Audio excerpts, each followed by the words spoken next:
So, meron tayo ditong saging na puluta. Tingnan nyo guys. Hindi ko alam kung yung iba nakatikim na ba nito, pero paborito namin ito sa bukid namin. Ito yung klaseng saging na hindi na siya kailangan pinapahinog, tapos kailangan lang siyang ilaga. Masarap na siya isaw-saw sa toyo, suka, or bagoong ginamos. So, ito din yung harvest ni Brenda dito sa kaniyang farm. So, ganyan lang siya guys.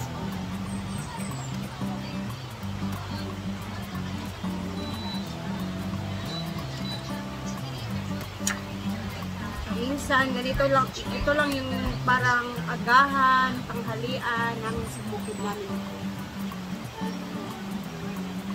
Hilaw ng talaga siya.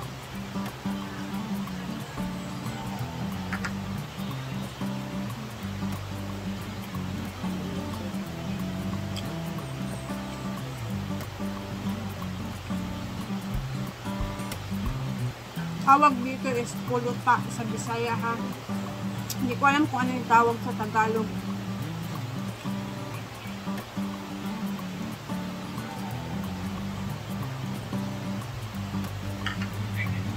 Sarap niya. Yung lasa niya is parang kanin lang na parang saging lang masabay yung lasa niya. Pero mas soft siya kaysa sa saging na sabay na hilaw.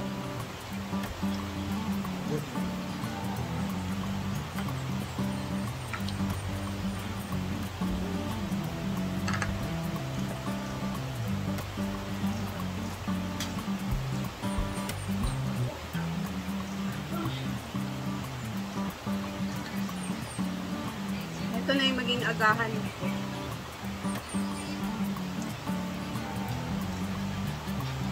Magbaback to no rice na naman tayo kasi malapit mo December. Lechon is waving every day.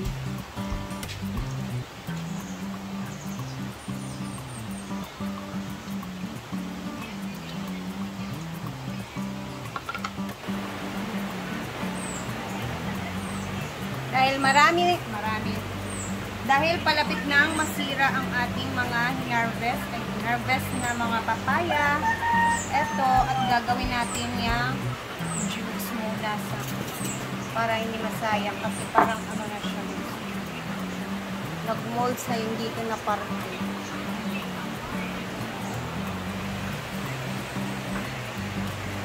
Sayang din kasi ito, hindi natin, lalo na tula sila Brenda ngayon. Mga botso.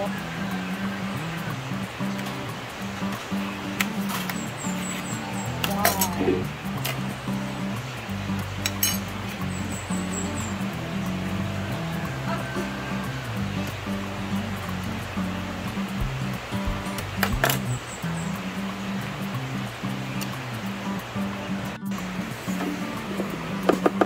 Tapos lagyan natin yan ng condense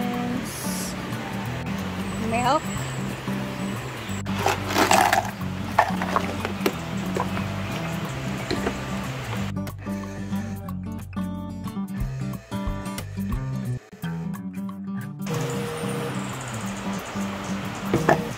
Mani. Almond. Cheers!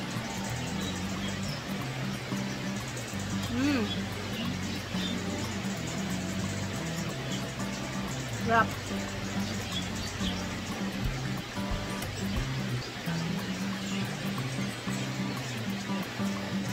Ang sarap bang ganito pag diet ka, no?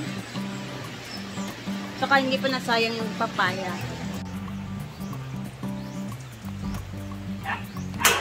At dahil sila madam ngayong araw ay umalis na, papunta sila ng Davao kasama si Scarlett.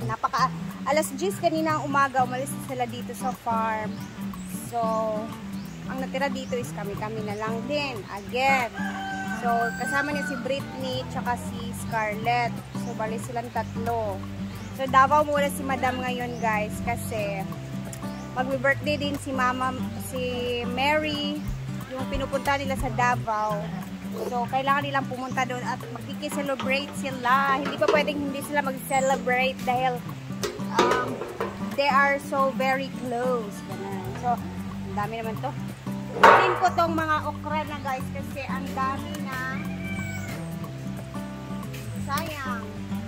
Tingnan nyo oh. Ito hindi na ito makakain. Ang laki na. Huwag yung mga okra guys kaya ang paspas yung tubo nila. Minsan sayang. Kasi hindi namin talaga ito napapansin. Ay, ang dami na oh. Sarap pa naman ito ko. Papakin isaw-saw sa bagoong ba.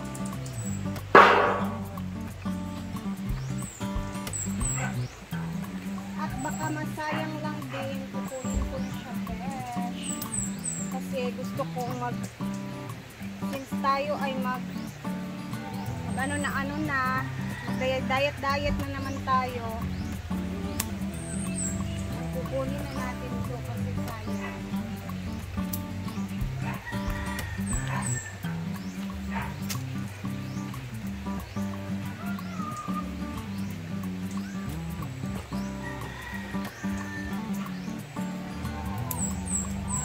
More on gulay naman tayo ngayon dahil gusto kong magpa-healthy na naman.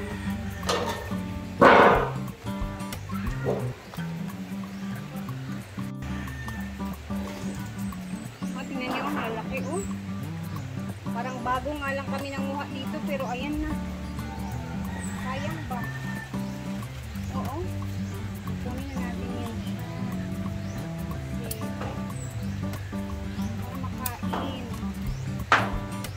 Dahil wala si madam dito. Siyempre magugulay-gulay na naman ang mga tao dito.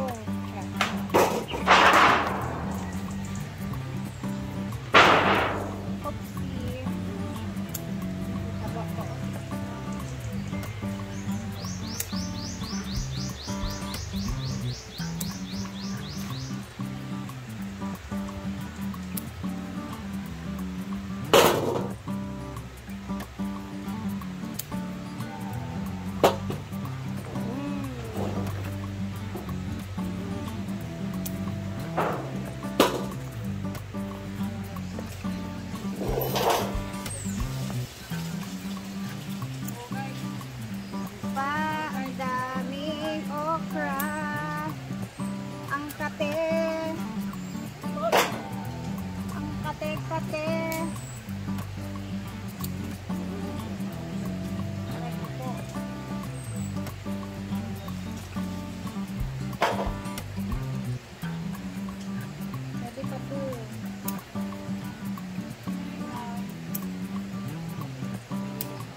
Napakaano na medyo sarap na namang ikain ng gulay pag ganito talaga na mga months guys.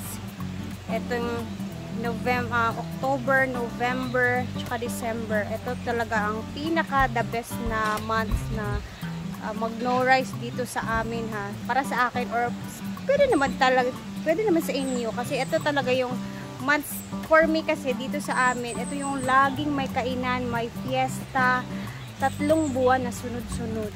Tapos may New Year pa sa January. So, at least kahit pa paano, mag no rice na tayo. Kasi, delikado yung mga high blood. Ito lahat yung mga nakuha ko. So, magbisi-bisihan muna ako. Kasi meron akong gagawin na luto mamaya again. Ayan, hiningal ako. Tapos, magliligo pa ako. So, mamaya ulit mag-upload tayo ha. See you later and thank you for always watching. Ito na muna sa ngayon talaga. Bye po. God bless everyone.